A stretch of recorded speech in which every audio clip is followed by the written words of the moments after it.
This is the Action Movie Guys podcast, bringing you action movie reviews from across the decades, plus box office numbers and insight like never before. And now, your hosts of the Action Movie Guys podcast, Alex and Nate. What's up, everyone? Welcome to episode number 52 of the Action Movie Guys podcast. I am your host, Nate, and I have my co-host, Alex Figueroa. And this episode, we're going to be talking about a little movie, continuing in our Jason Statham month of movies, and it's a movie called Homefront, which I believe, Alex, you said this is a first-time watch for you, correct? Yeah, I never seen it before. Heard about it, but never seen it. Saw it, never saw it, heard about it. I saw this at the theater, and then I saw this again like last week when I watched it for this review. So excited to talk about this. Now, before we get to that, let's go over a couple of things. One, of course, if you're watching the video, please go ahead, like the video, subscribe to the channel, drop us a comment, give us your rankings, all that good stuff. If you're listening on the go, make sure you are subscribed via Apple Podcast or Spotify or however, Stitcher, however you get your podcast. Make sure you're downloading each episode. You could set it for auto download. That way you don't even got to worry about it. We're going to be new episodes every Thursday and Saturday. So keep an eye out every week. You're going to get 2 new shows. With that being said, let's go over the criteria. Then we're going to go over some Rotten Tomato scores and a little bit of the old box office.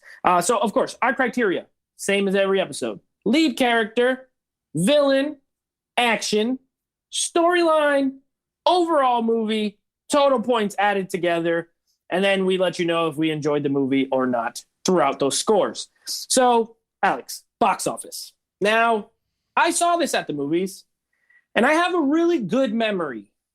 And I really remember there not being that many people at the theater when I went to watch this movie. So, truth be told, I am a Thursday/Friday movie watcher. I usually go like opening night or so I go when there's crowds typically. And there wasn't many crowds at Homefront. So if I had to make a guess, I think this movie made a grand total of $22 million domestic. That's my guess.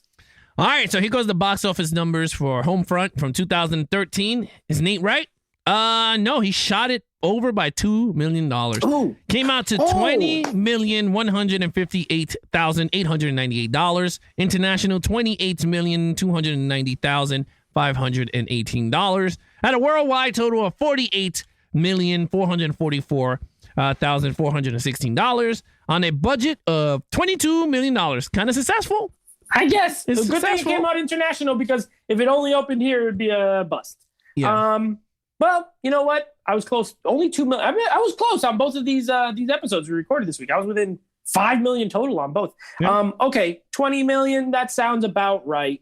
Okay, now Rotten Tomatoes. So here's where Alex guesses the critic score and the audience score. Now I have nothing to go off of like we did for Lethal Weapon. You're just gonna have to take a shot in the dark. You can use those box office numbers. Maybe it'll help you. I'm gonna give it a critic is gonna give it a 70 even. Okay. And then audience, I think the audience liked it. Some people that I talked to said they liked this. So I'm going to give it like a 63. Ooh, you're very close on one of these. I'm going to say you're very close on one of these. You're very far on the other one. So the critic score. I said 70. That's the one you're very far on. This got a 42% on Rotten Tomatoes. The critics said, we don't like this movie down there in the bayou with the crocodiles and the gators. They didn't like it. 42%. But the audience score, you were very close. 61%. And you said 63. So you're only off by 2%. Same thing as the last week's. Yeah. The audience seems to enjoy Jason Statham much more than the critics. And isn't that the case with most action stars? I mean, That's pretty much how it goes. So not surprising. All right, now we're going to go right into the review. I'm going to let you know without, I don't want to spill anything, but this should be a fun review. I know this is the first time watch, so you're going to get to go first. Lead character played by one Mr. Jason Statham. Look, this dude plays the same dude in every movie. I said this in the last Crank movie, and I'm going to repeat myself on this one. is the same damn character in every movie. No, I'm just joking. His acting style is the same. We always talked about it. I liked him in this movie. He played a broker. I forgot his last name. It was broke. Yeah, was it broker? It was something like that. Yeah, it was some weird name. Anyway, I liked him in this movie. I thought he was really good. I liked he was like a father figure. I love stories that have that cop, like they're getting, like they did something in the beginning. We'll talk about this storyline, but then they go away and they change their name. I love all that. So to me, I kind of like the storyline a lot. So with that, I gave him a 5. I thought he was really good in this. I thought he was a good dad. I thought him in the scenes of the fight, the action scenes were good with him in it. Him with James Franco, they're talking was very believable. So I thought he had chemistry with the entire cast. I thought, because when you watch these movies that are like kind of low budget, the main actor always like outshines everybody, but not in this one. This movie, we had a lot of big B-list names. You got Winona Ryder up in this piece. We got James Franco up in this piece. We got other people that I remember. Kate Bosworth. Yes. Clancy Brown. What's the other girl's name? Rachel Lefebvre. Yeah, like people who have been in stuff but are not like... Oh, Winona Ryder was kind of big in the 80s and 90s. But at this point, she was B-list, Yeah. So I had to give it a 5. I gave him a 5, man. I like this character. What did you give it? Holy moly. Okay, well, you know what? I agree with you on the Jason Statham front. Listen, Jason Statham's acting style is the same, always. So then it just becomes a matter of the character he's playing. Now, there are some movies where I feel like he has actually given good performances, I won't lie.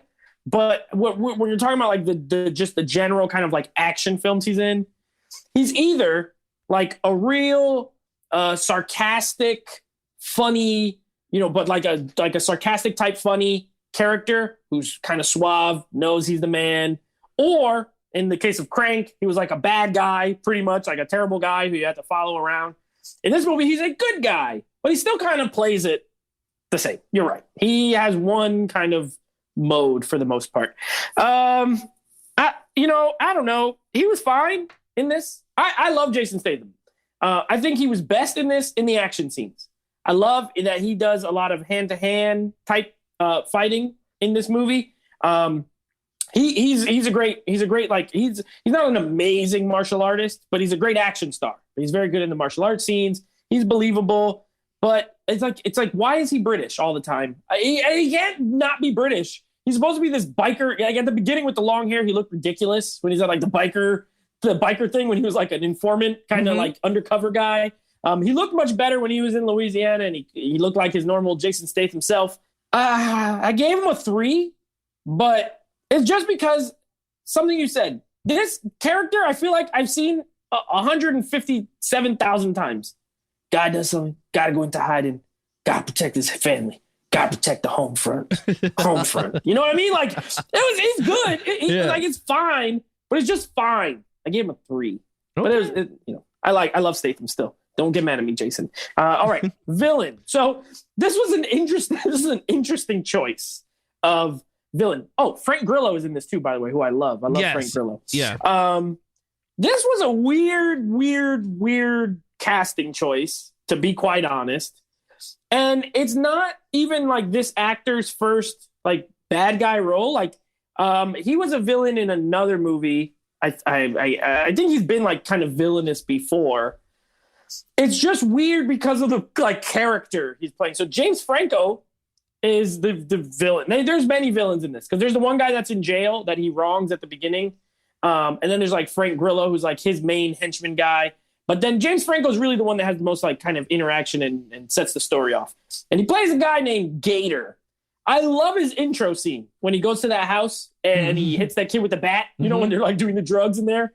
And he's doing that he's really laying it on thick in this movie, like with the accent and everything.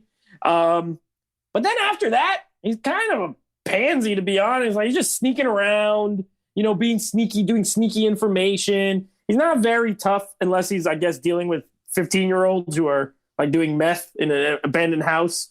He has this whole relationship with his sister that's kind of weird. Like I have a sister and I love my sister, but their relationship seems kind of weird. You know what I mean? Because he was giving her meth. So he was giving her meth, but he was like, "You gotta stop doing this." Here it is. Yeah, that was like, so weird. Don't do this meth here and give it to her. Like, what are you doing, bro? Yeah. But then when the husband comes and he's like, "Hey, stop giving her that," he's like, "You need to take care of your wife." It's like, don't act tough now. I don't know. It was confusing. Yeah. It was very weird. I'm a fan of James Franco in comedy. I didn't buy him for the most part in this. But he made me chuckle, so I gave him a 3 as well. Interesting. Interesting. I like Frank Grillo. I wish Frank Grillo had like a bigger role. He's cool. He's a cool villain. He looks tough. I feel like he would have done a better job. But instead, it's James Franco. You know, it's funny. Jason Statham's character is called Phil Broker. Broker. That's right. Broker. All right. Yeah, and then James Franco was Morgan Gator Brodeen. And then his name was Morgan. I mean, can you be that scared of a guy named Morgan? No, not really. And Winona Ryder was played Cheryl Marie Mott. She looked real dirty in this. Yeah. Oh, she looked real. hot. Kate Bosworth looks super dirty. Like she really looks like she was doing. You know what? Winona Ryder was hot. Skinny. I'm gonna tell you right now, she was hot in the movie. If you like that dirty, looking, I like that dirty. I like that dirty. Anyway, let's get where are we up to? The villain. James Franco. I liked him in the villain role. I mean, in terms of the movie, I understand what you're talking about because you're putting his body of work together, like his stuff. But I gotta take that away and look at the character that he's playing. Does he fit this villain role that they gave him? And to me, I thought he did play him the way he was supposed to play. I don't know what he's supposed to play because I didn't write the damn thing, but to me, it looked like it worked. For me, it did. Yeah. He was believable. To me, towards the ending, it's kind of weird. Like, I'm going to go away so I have an alibi, and then he comes back, which I was like, what is going on here? But I'm like, whatever. With that said, I gave him a 4.5. I thought he was a pretty good villain. Like, because he was throughout the whole movie. So it's not like he was at the end of the movie. He was actually in the beginning of the movie. So I had to give points for him being in the beginning of the movie and setting that whole thing up. So to me, it worked. Yeah, I liked him. I thought he was really like he was menacing. Like he was the villain guy. He went in. He took the child's teddy bear. He stole the cat. He took the files, and then he wanted to become a meth dealer. So he used that to get. So I was like, he had something that a villain want. You know what I mean? That's fair enough. Yeah. Okay. Action.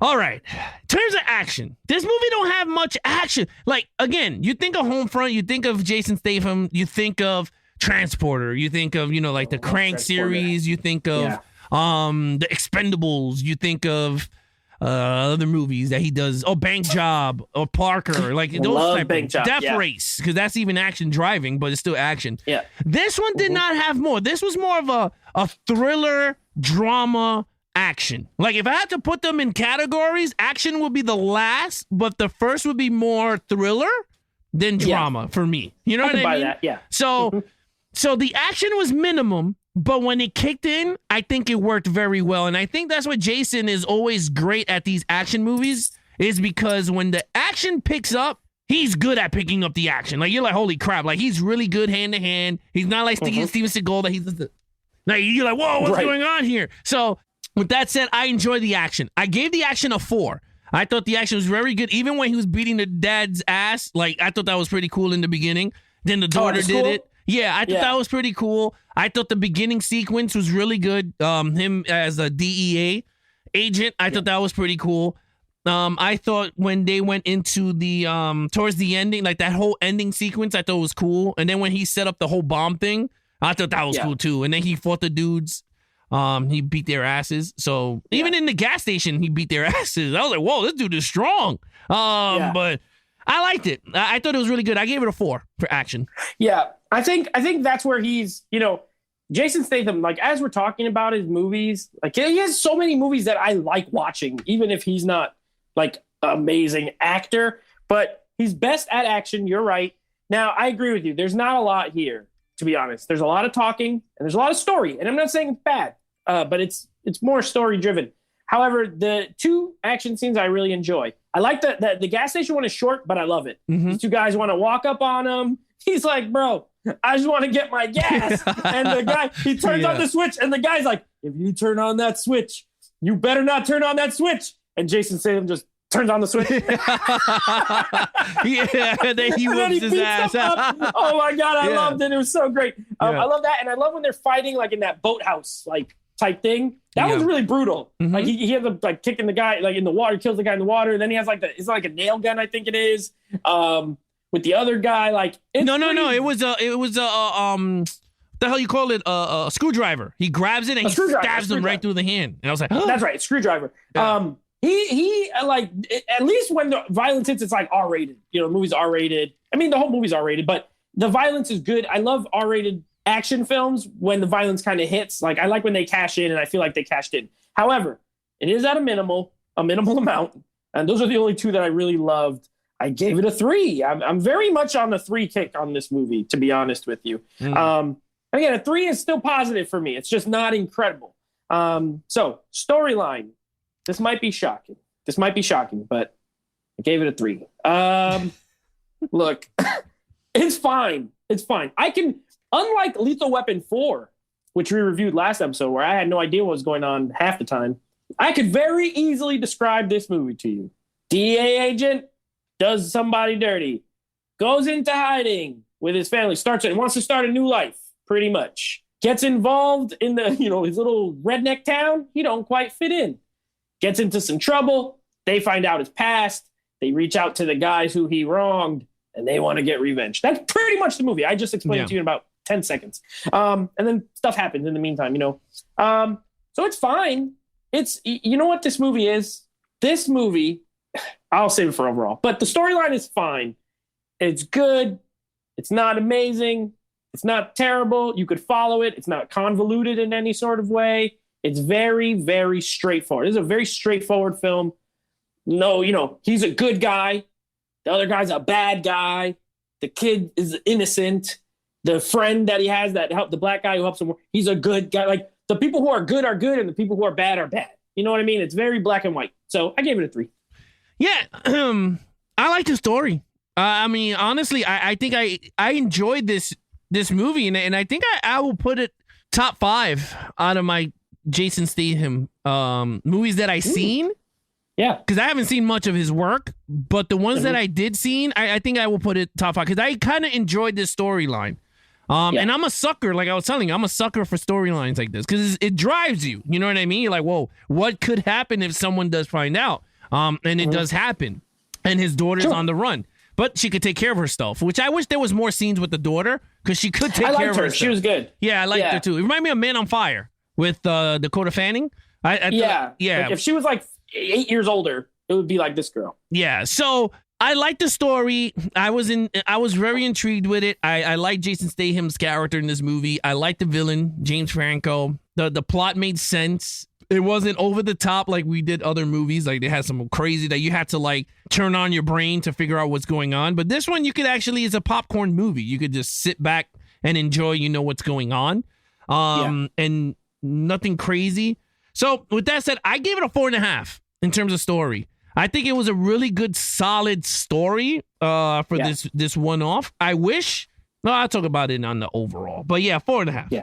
All right. Well, speaking of, go ahead. You take it away. Overall, I gave the movie a 4.5. Yeah. Look, it's a 4.5 overall. I really like the story. Like I said, the action is really good. I thought now it's funny because it's written by Stallone. And I know a lot of my friends was like, well, Stallone is not a good writer. And I'm like, well, if you've seen Rocky Balboa, he wrote Rambo 4. So I'm like, you can't say that he's a bad writer when those movies are really big of his of the writing. He wrote even Rocky 4, Rocky 1.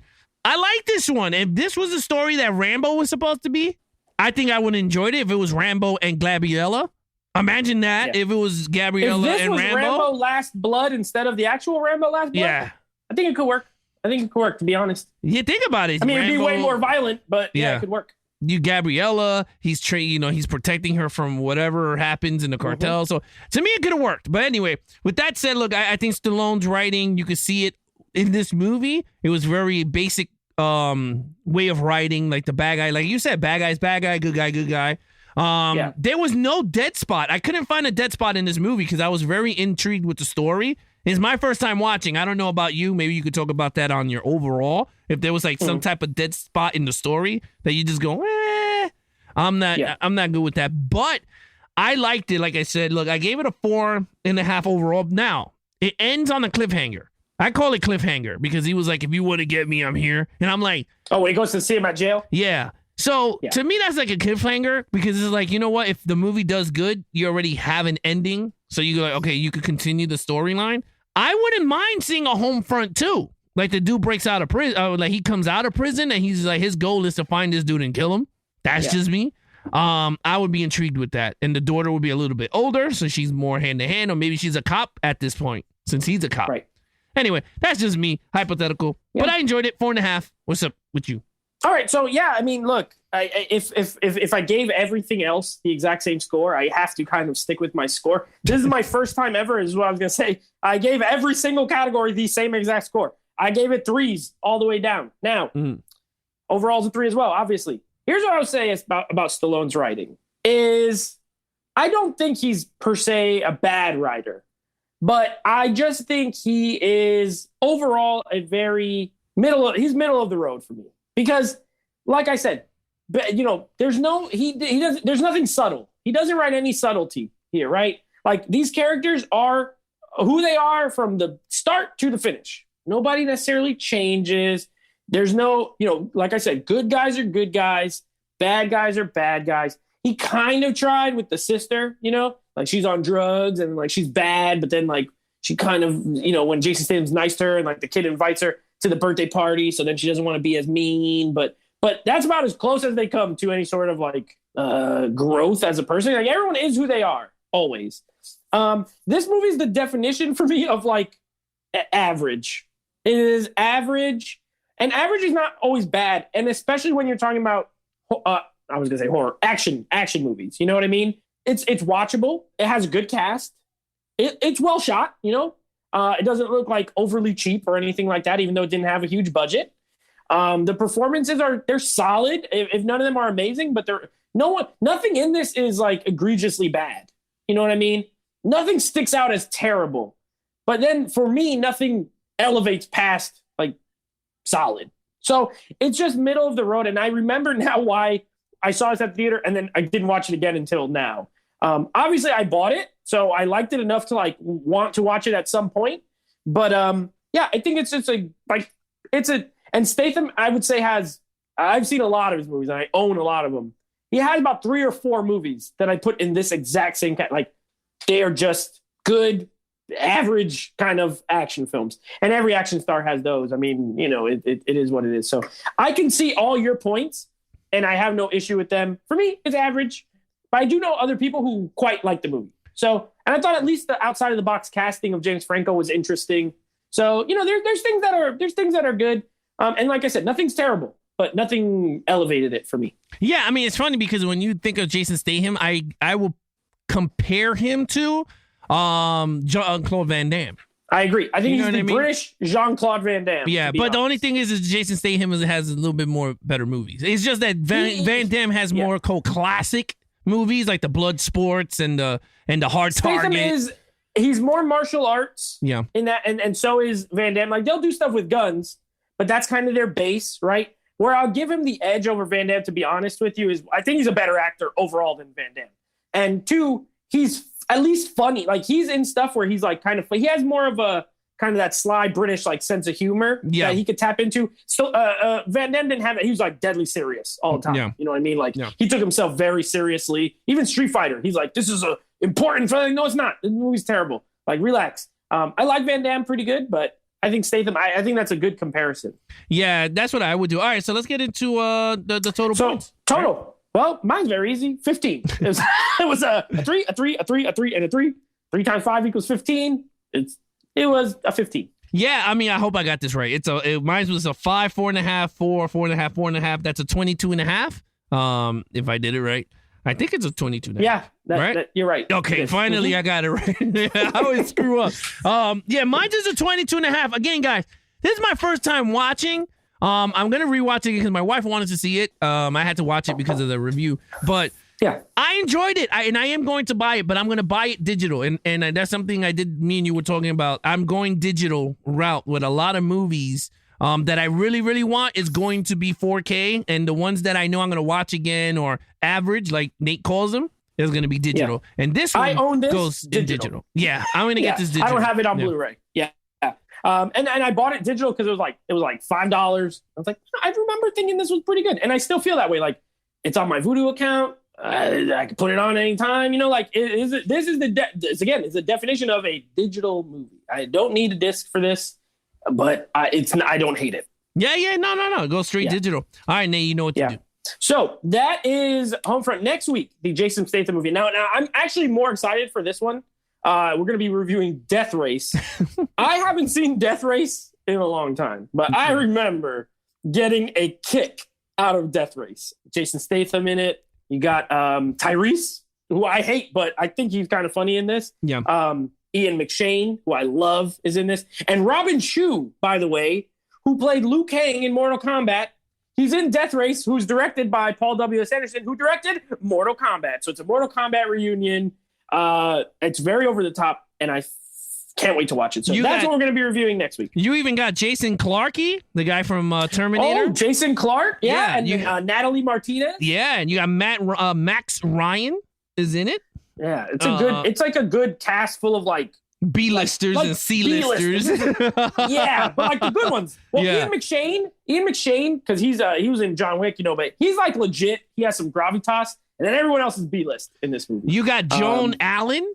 She was from the Bourne movies. Oh, so she's Joan good. Allen's Yeah. She's not B-list. She's very good. Yeah. But yeah, Death Race, I kind of can't wait to watch it. I remember like they drive over the little power-ups and all of a sudden their cars have power-ups. It's like Mario Kart, but rated R and on steroids. So I'm looking forward to Death Race. We're going to be reviewing that next week, along with starting the Matrix trilogy. So look forward for that. Yeah, so look, with that said, you guys want to follow us on our social media platforms. Please follow Nate over on Instagram at NateFlix Reviews. Check out his podcast with him and his friends at NateFlix Movie Reviews over on Apple Podcasts, Stitcher, anywhere you listen to your podcast on. Levels of Geeks, you can follow us on any social media platform as Levels of Geeks, except for TikTok and Facebook. Other than that, he's your host, Nate. I'm your host, Alex Figueroa. Be awesome to each other and geek out.